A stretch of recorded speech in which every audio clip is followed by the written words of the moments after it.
పదము పరేశ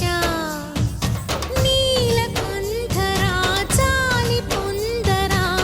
కరుణతో నను గనరా నీలకందరా శైల మందిరా మొరవిని బదులిడరా